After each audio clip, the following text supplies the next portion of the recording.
nabiyil ummi wa ala alihi wa sahbihi wa sallim tasliman bi qadari 'azamati dzalika fi kulli waqtin wa hin, amma ba'd.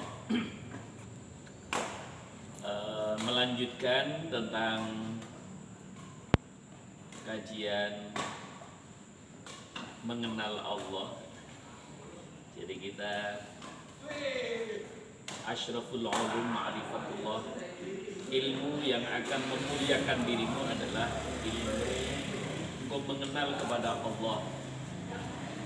Dan mengenal Allah lewat nama-nama indahnya, sebagaimana Allah nyatakan walillahil asmaul husna fad'uhu biha. Jadi kepunyaanku nama-nama yang indah, karena itu engkau boleh menyeru yang mana saja, engkau pilih yang mana saja, bisa engkau memohon dan berdoa kepada Allah. 100 kurang 1, jadi 99. Yang kemarin kita sudah, pendekatan kita, pengenalan Allah lewat ayat-ayat Allah. Jadi sebagaimana semangat kita bahwa ya mengenal Allah, ya bersama Allah, menuju kepada Allah, ya dengan Allah. Jadi ya lengkaplah sebenarnya ini pendekatan sufistiknya itu kita memang ketemu. Jadi pendekatan tasawufnya memang kita akan ketemu bagaimana kita mengenal Allah bersama ayat-ayat Allah. Itu artinya berdasarkan pada ayat-ayat yang difirmankan oleh Allah menuju kepada Allah dan kita bersama dengan Allah.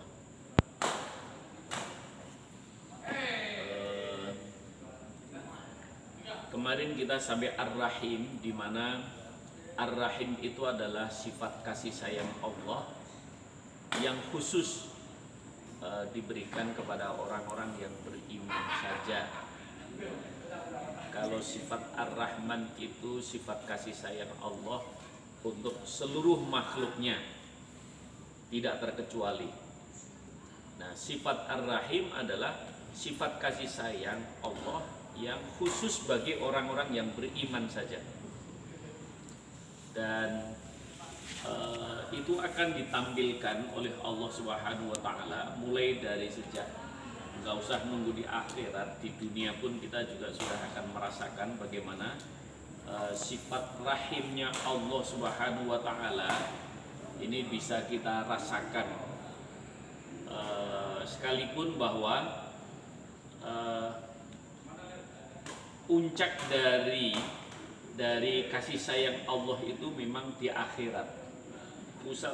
Puncak kasih sayang Allah itu nanti akan di akhirat, karena memang Allah Subhanahu wa taala menyiapkan bahwa di dunia ini, kalau Rasulullah SAW menggambarkan kenikmatan yang Allah berikan itu, kalau dihitung prosentase hanya 1%.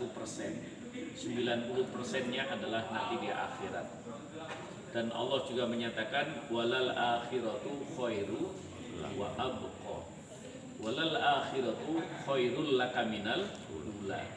Jadi akhirat memang jauh lebih lebih dahsyat daripada di dunia. Dan akhirat lebih lama. Jadi lebih lama kita akan berada di sana. Maka Allah menyebutkan walal akhiratu khairu wa abqa. Jadi begitu lamanya sampai dalam bahasa bahasa Al-Qur'an juga menyebutkan memang kenikmatan nanti di akhirat itu abada, saking lamanya gitu kan. Karena itu ya semua yang diciptakan oleh Allah ya pasti akan berakhir. Entah bagaimana nanti selanjutnya, itu wallahu alam, hanya Allah yang mengetahuinya.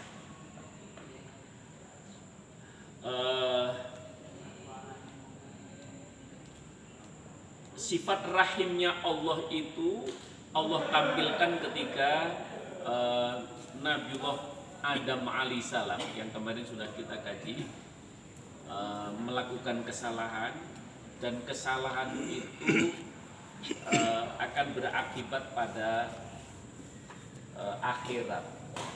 Jadi dosa, kesalahan seorang itu memang akan berakibat pada akhirat. Karena itu Allah tampilkan sifat rahimnya dengan taubatnya.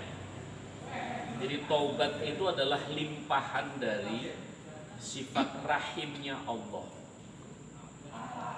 Karena bagi orang-orang yang tidak beriman, nggak ada taubat, itu nggak ada. Gitu. Yang ada tomat. Bilangnya taubat tapi besok tomat.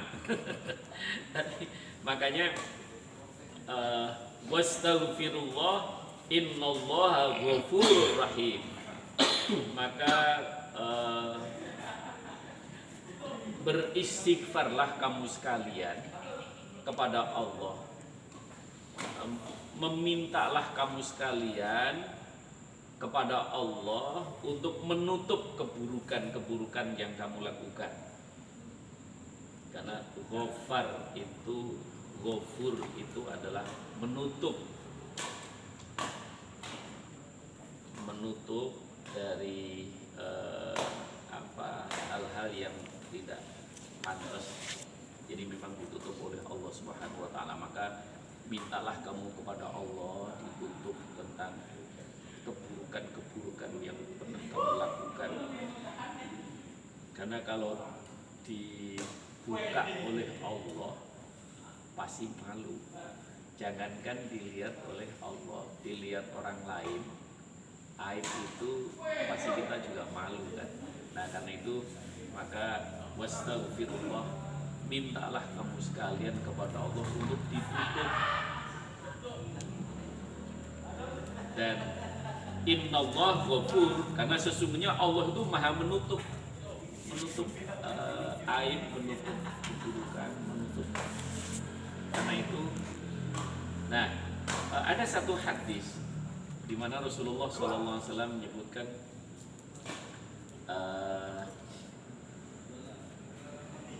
man satarul mu'minan satarallahu ilaihi yaumil qiyamah. Siapa yang menutup aib saudaranya, maka Allah akan menutup aib dirinya sampai hari kiamat. Ini kan menjadi menarik dalam kehidupan ini, bagaimana kita itu ya, kebanyakan manusia itu senang kalau membicarakan aib orang lain.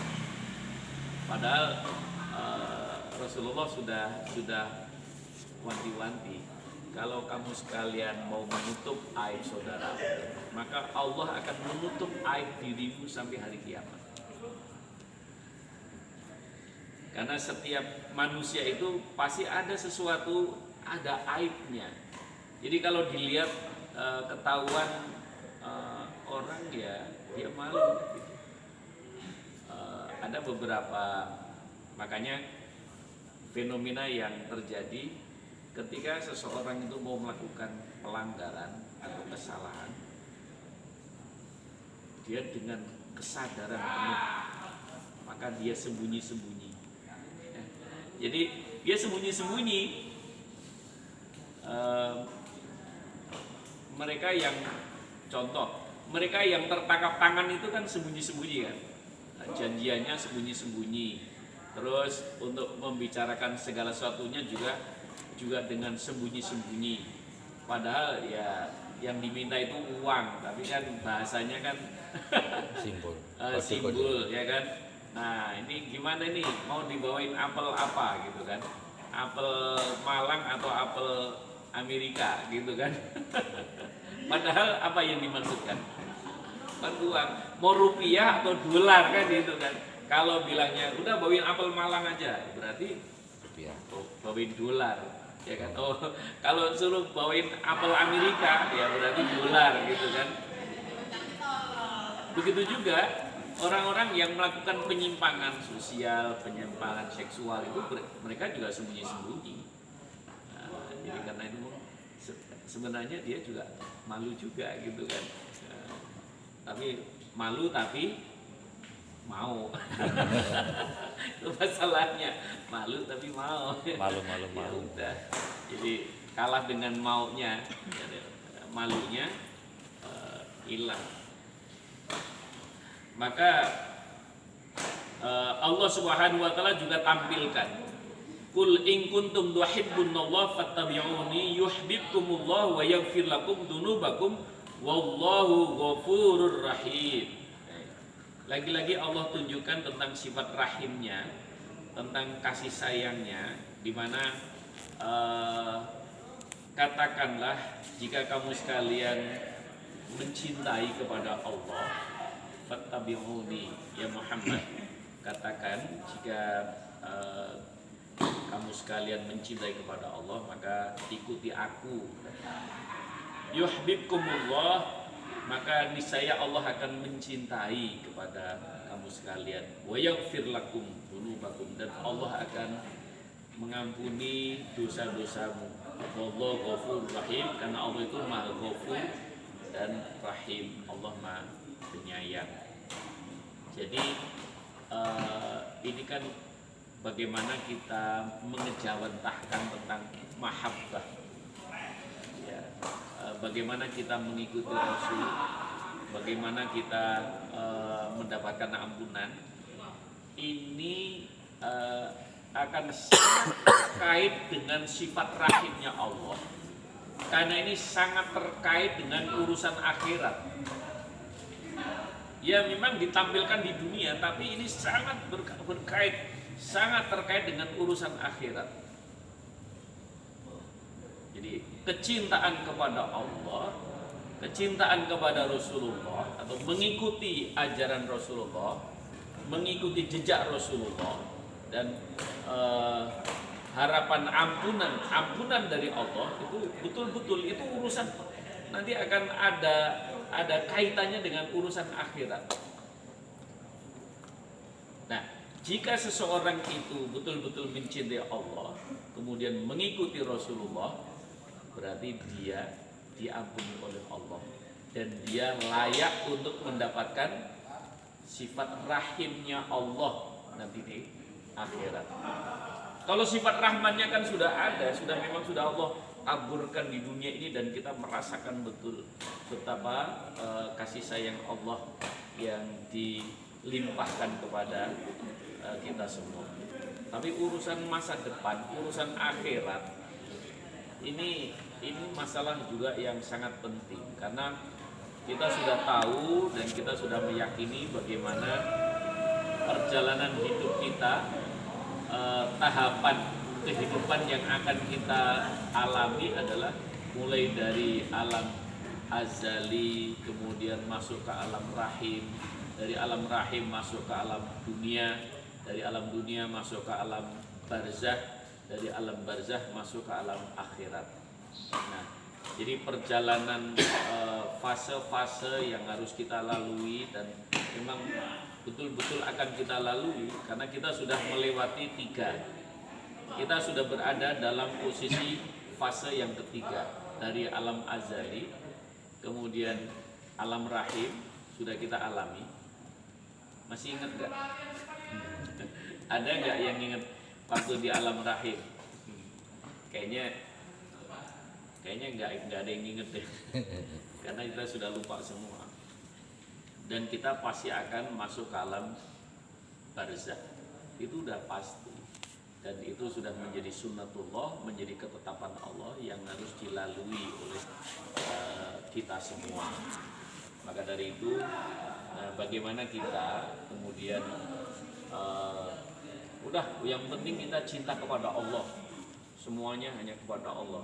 Tapi engkau ingat, untuk bisa sampai betul-betul wujud cintanya Allah, engkau mencintai kepada Allah dan Allah mencintai dirimu, itu harus ada Rasulnya itu.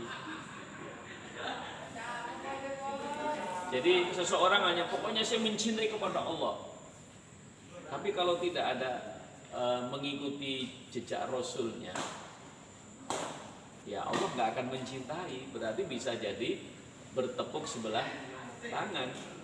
Jadi supaya kita mencintai, maka kul in kuntum tuhibbunallah, jika kamu sekalian mencintai kepada Allah, maka kalau engkau ingin yuhibbukumullah, Allah kemudian mencintai kepada dirimu, maka fattabi'uni, kan Rasulullah Allah menyebutkan, kamu bilangin ya Muhammad, jadi umat, kalau engkau cinta kepada Allah, ikuti aku. Yuhibbukumullah, maka Allah akan mencintai dirimu. Nah, jadi supaya tidak bertepuk sebelah tangan, maka bagaimana kita ittiba' lir Rasul, bagaimana kita mengikuti Rasulullah SAW, dan kita juga betul-betul supaya ngikutin ini supaya enak, itu harus ada cinta gitu. Karena segala sesuatu kalau sudah didasari rasa cinta, itu tidak ada yang berat. Orang berat itu karena memang belum muncul rasa cinta. Jadi kalau segala sesuatu kita melakukan kita masih berat, itu berarti memang belum ada cinta. Tapi kalau sudah ada cinta, ya nggak ada sesuatu yang berat, itu nggak ada. Mau harus apel di mana tempatnya, karena rasa cinta, ya, laut pun ku seberangi, gunung pun ku daki, kan gitu kan. Nah, jadi oleh karena itu ini supaya kita muncul kesadaran bahwa melakukan segala sesuatu dengan asyik, itu pasti karena cinta. Nah, disinilah maka saudara-saudara sekalian, bahwa berkaitan dengan sifat rahimnya Allah, itu adalah urusan cinta kepada Allah, urusan ada cinta kepada Nabi Muhammad, dan baru Allah akan mencintai diri kita. Nah, dari situ Allah mencintai, Allah menutup aibnya, menutup kesalahannya, menutup keburukannya. Wah, udah. Kalau udah ditutup sama Allah kan udah nggak kelihatan, yang ada kan hanya baiknya saja kan. Maka disinilah kita sudah merasakan, orang yang beriman itu sudah merasakan sifat kasih sayang Allah yang bersifat rohani tadi, itu sudah dirasakan betul. Apalagi nanti betul-betul memang Allah menjanjikan nanti di akhirat, maka ada keputusan Allah itu nanti di akhirat. Kalau di dunia ini kan belum ada keputusan, baik menurut kita ya, tapi kan bagaimana keputusan Allah nanti bagaimana.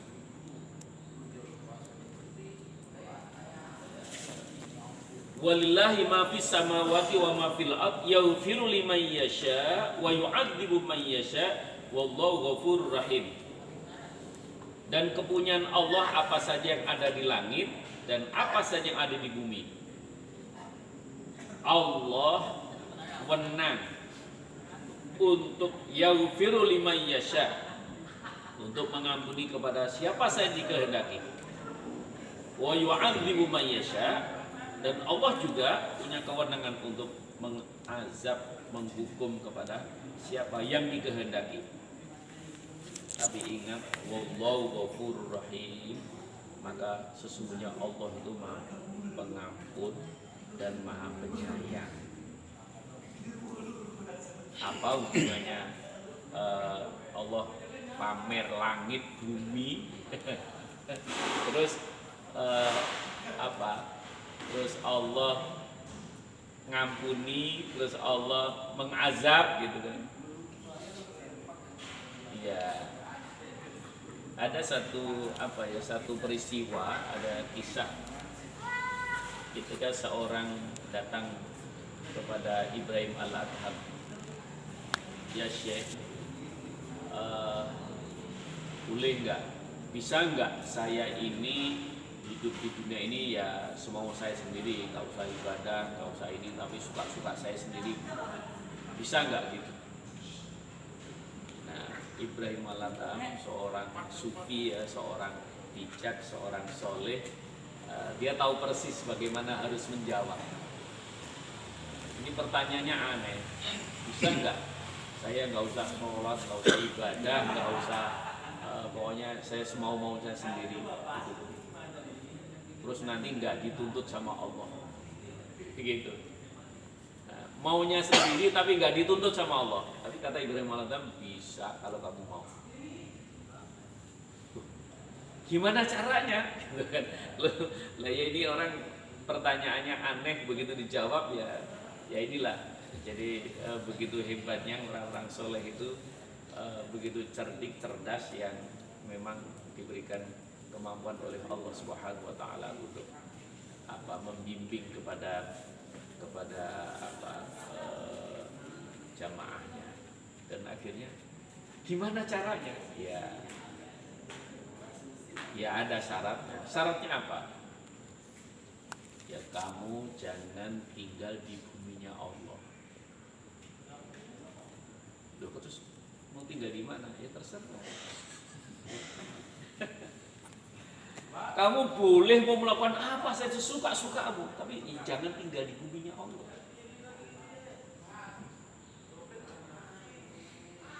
Wah, susah, nggak bisa itu, nggak bisa. Kamu mau tinggal di mana? Ya, ada yang lain nggak?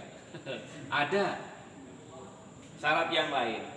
Kamu boleh sesuka-suka dirimu dan nanti tidak dituntut oleh Allah apa-apa.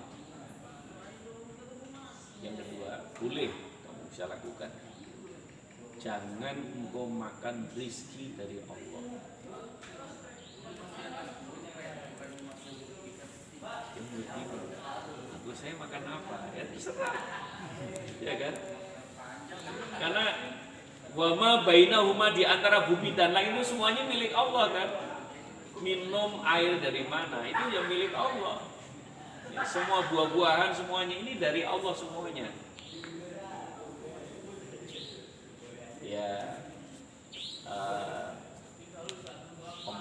omongan kasarnya itu, ya kamu silakan mau minum yang keluar dari dirimu sendiri.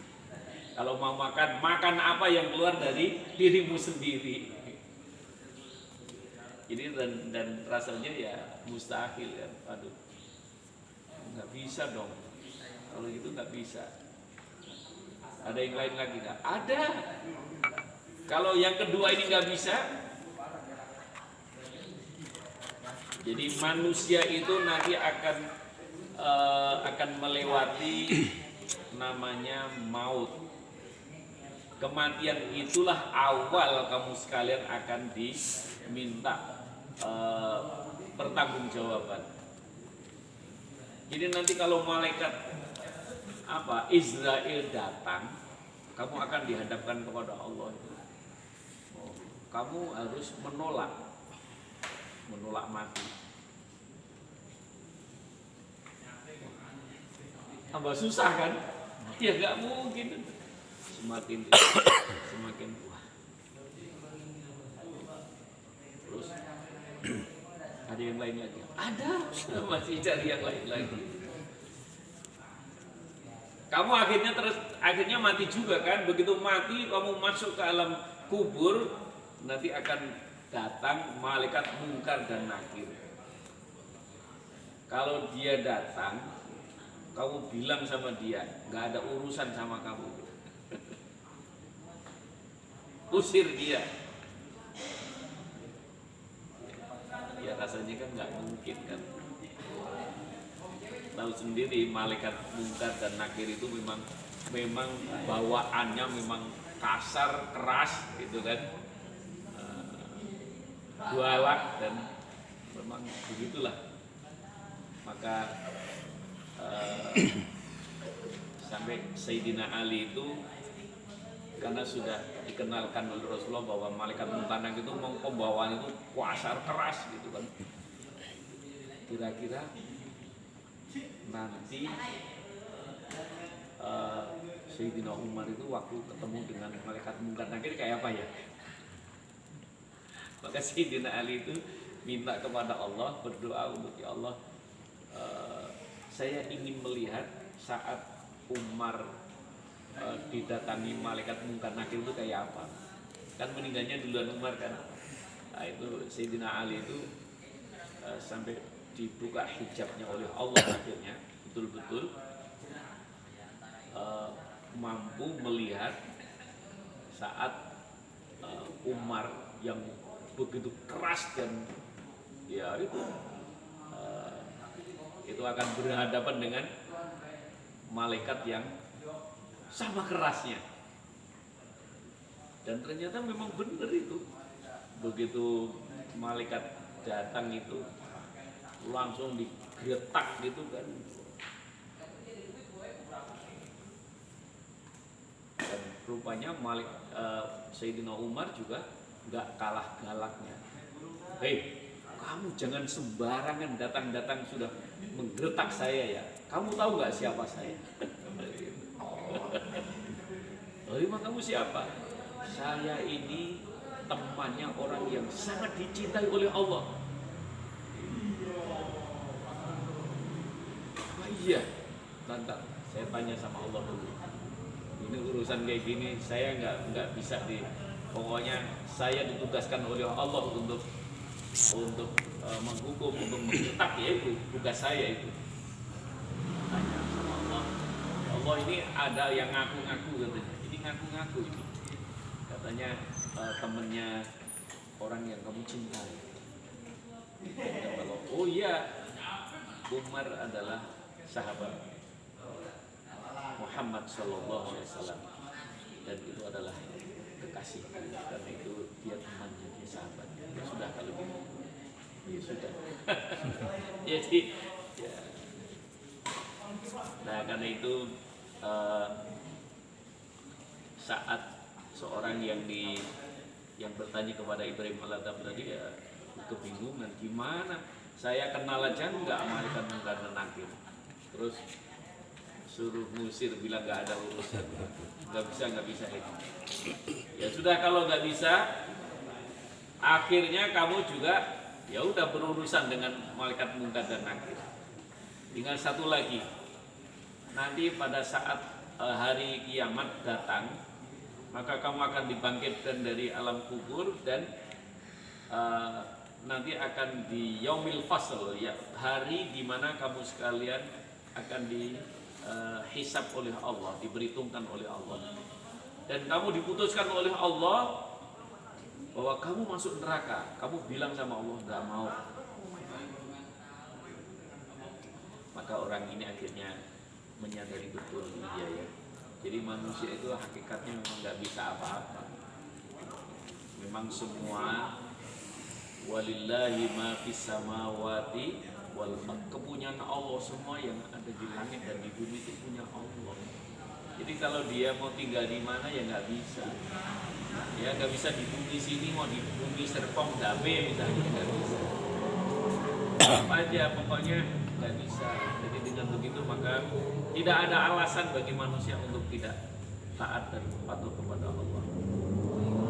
Karena itu padahal Allah itu dengan sifat kasih sayangnya Allah akan mengampuni kepada siapa yang dikehendaki. Jadi kita sudah sering ngaji di berbagai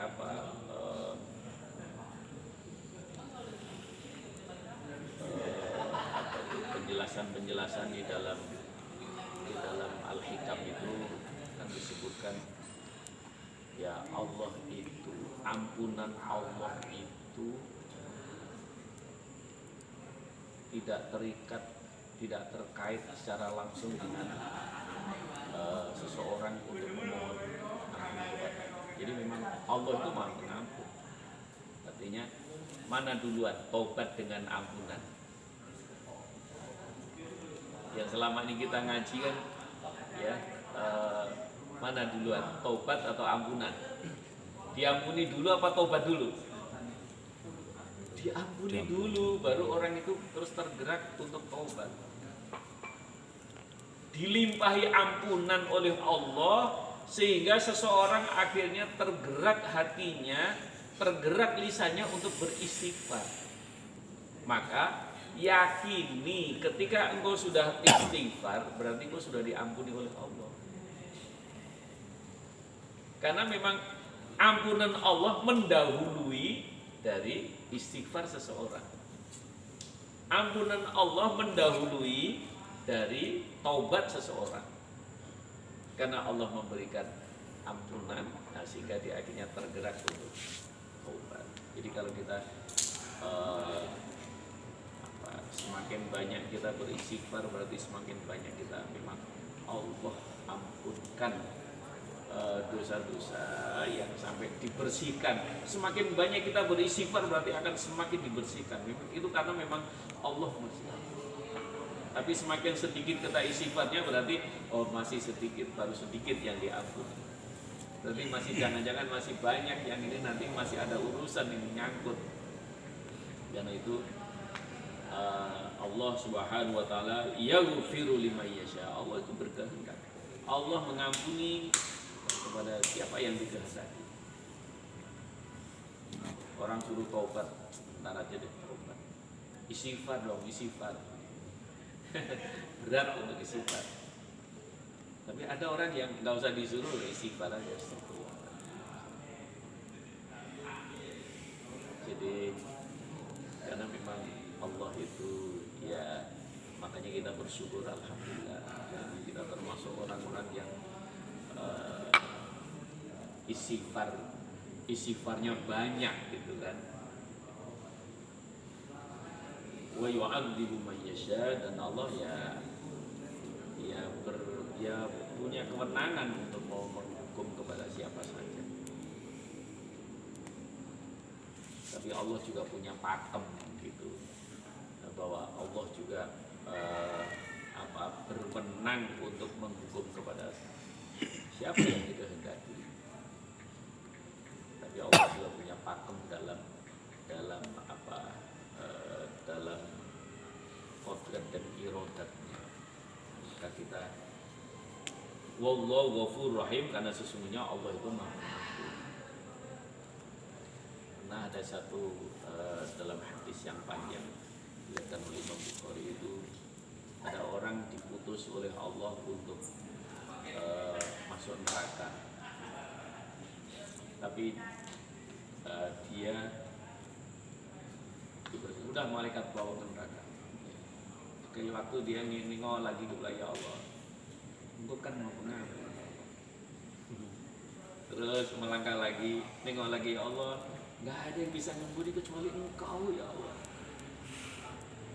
Melangkah lagi dia, ya, ampunanmu, aku meyakini bahwa ampunanmu itu lebih besar dari dosa seluruh makhluk yang ada di alam jagat raya ini.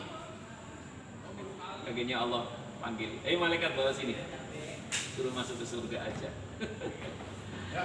Keyakinan ya bahwa Allah itu Al-Ghafur, Al-Ghaffar, itu akan menyelamatkan seseorang.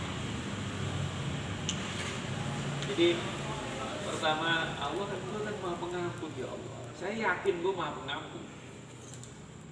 Ya udah, masih berat itu melanggar.